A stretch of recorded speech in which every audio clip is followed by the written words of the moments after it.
Hi, I'm Bob Schrupp, physical therapist. Brad Heineck, physical therapist. I thought for a minute you were going to do it like silently.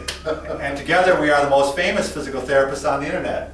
In our opinion, of course. In our opinion. Today, Brad, we're going to talk about something near and dear to you. You bet. Unfortunately, it's dear to you. Yeah. We're going to talk about spinal stenosis, and we're going to talk about 3 ways you can maybe tell that you have spinal stenosis. Yep. And this is more kind of a back pain issue, back pain and leg pain issue. Sure. Right? Yep. Low back usually. Right. Could be in the neck too, but we're going to focus down here today. Right, exactly. This is all about the back, not the low back, not the neck, Right. because you can get stenosis anywhere. First off, you know what, we need the spine.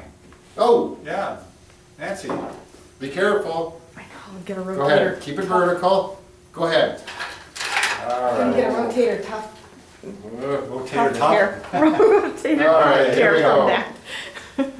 All right, each one of these segments here, okay, have basically on the back of it an open area like a tunnel. Is that a good way to say it, Brad? Right, where the spinal nerve exit from the spinal cord, and they have to go through the 2 vertebrae, and that area, that hole is called a Foramen. foramen, yes. But now we're talking about more central spinal stenosis, the one going down the main canal. Let me show it on here. All right. Okay.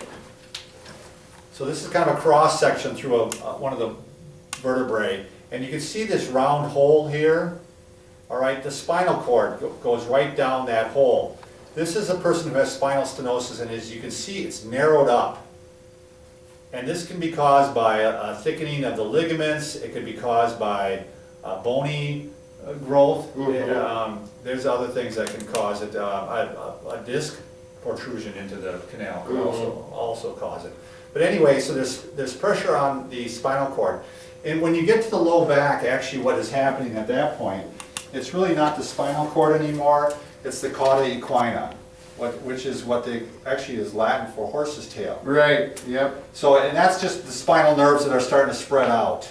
Okay, so it's Right, if you look up here, it's kind of like a garden hose, I imagine it, and once you get down to L1 here, it starts to turn into that cauda equina. In other words, it turns into a number of, like spaghetti, you'd have like a number of spaghetti strands going down, and then they'll exit out the foramen here, which or is exit down the bottom. or down to the sacrum. So anyway, that's enough about anatomy. What are you going to feel if you have spinal Yeah, let's stenosis? get into Brad, you apparently have some spinal stenosis, you can tell. Well, yeah, I think, yeah, mine, I'm not really sure yet. I've got to get some more scans done, whether it's through the spinal cord or the stenosis through the foramen itself. Right. Okay. But one thing that definitely is no fun is standing in one spot for a long period of time, like shopping.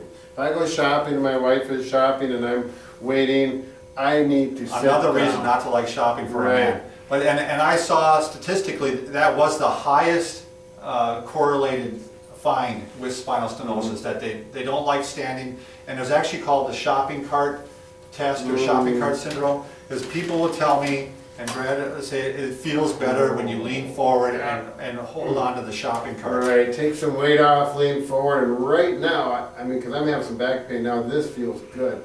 And I'm doing the opposite of what we talked about. Right. I'm actually rounding my back and separating. It gives a little more space. And this is the one case where you're going to want to be allowed to do that. Right. And usually it's the opposite with normal back pain. Normal back pain generally feels better standing and walking, generally, not always, and worse with sitting. This feels better with sitting, right, Brad? You better believe it. Okay, you also get numbness, tingling, and pain down into the legs. Yep.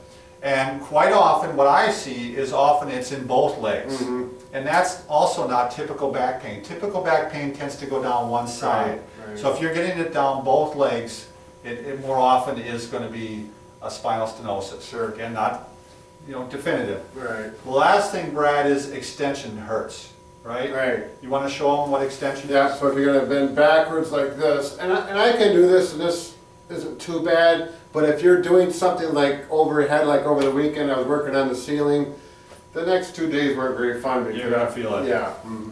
So that's really the three symptoms. Right, Brad. and then I think we'll save for another video for exercises and treatment conservative. We're actually going to do that next video, Brad. Absolutely, so So Yeah, just, Nancy, maybe you can even put a link to that video from this one. yeah, link it right up, Nancy, Yeah. put her together, you know? Oh, by the way, just real quickly, spinal stenosis tends to happen, by the way, in people very commonly 60 and over. Brad unfortunately got it early.